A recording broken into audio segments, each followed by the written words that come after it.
Hello viewers, আসসালামু আলাইকুম। আশা করি সকলে ভালো আছেন। তো বন্ধুরা, দেখতে পাচ্ছেন প্রতিদিনের মতো আজকেও আপনাদের জন্য নতুন একটি ভিডিও নিয়ে হাজির হয়েছি আমি।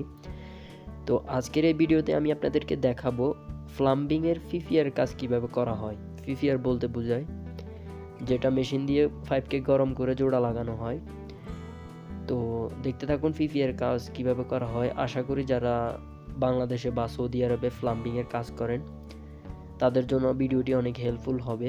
তো দেখতে থাকুন ভিডিওটি আমি কিভাবে করি। ছোট্ট একটা কাজ, বাস কাজটা হচ্ছে বিল্ডিংয়ের সকল টয়লেটের মেন পাইপ উপর আসছে, এটা কিভাবে খাজানের জন্য মেন পাইপের সাথে জয়েন করব।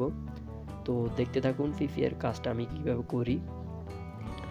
তো আরেকটা কথা না বললে নয়, আপনারা যারা আমার চ্যানেলটি এখনও সাবস্ক্রাইব করেননি সাবস্ক্রাইব করে রাখবেন, কেননা আমার চ্যানেলে আমি প্রতিনিয়ত সাববাগ ইলেকট্রিক এবং প্লাম্বিংয়ের ভিডিও আপলোড করে থাকি, যেটাকে সৌদি আরবে বলা হয় সাববাগ কারবা।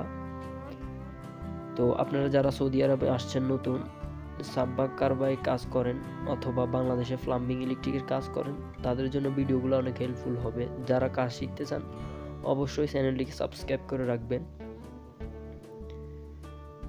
তো দেখতে পাচ্ছেন আমরা মেশিন দিয়ে কিভাবে পাইপটা লাগাচ্ছি। এটা হচ্ছে ছোট্ট একটা ভিডিও, আমি কাজের সময় ভিডিও করছি। আমরা আরও অনেক বড় বড় কাজ করি। তো আপনারা যদি চ্যানেলটিকে সাবস্ক্রাইব করে আমার পাশে থাকেন, আরও ভালো ভালো ভিডিও পাবেন। তো দেখতে থাকুন।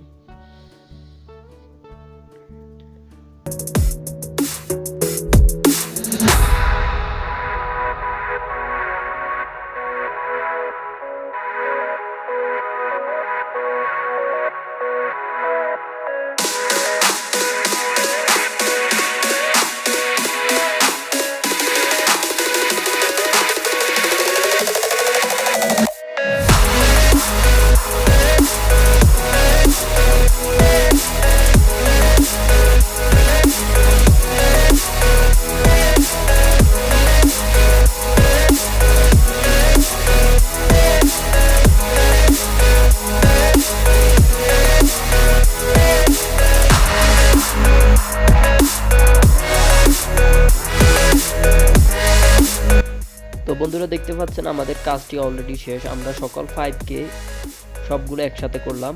একসাথে করে এখানে যে পানির মেন ট্যাঙ্কিটা আসবে উপর থেকে একটা পাইপ আসবে মোটা 2 ইঞ্চি, ওইখান থেকে সবগুলো একসাথে জয়েন্ট হবে। তো দেখতে পাচ্ছেন আজকে আমাদের ভিডিওতে আমি আপনাদেরকে দেখালাম সকল টয়লেটের মেন পাইপগুলো কিভাবে একসাথে নিয়ে আসলাম ফিফিয়ারের। দেখতে পাচ্ছেন আমাদের কাজ প্রায় শেষের দিকে। তো দেখতে পাচ্ছেন, তো পরবর্তী ভিডিওতে আমি আপনাদেরকে দেখাবো উপরের মেন ট্যাঙ্কি থেকে কিভাবে 2 ইঞ্চি পাইপ এসে গেট বলের সাথে এখানে জয়েন্ট হবে। তো আপনারা যারা পরবর্তী ভিডিওটি দেখতে চান অবশ্যই চ্যানেলটিকে সাবস্ক্রাইব করে পাশে থাকবেন।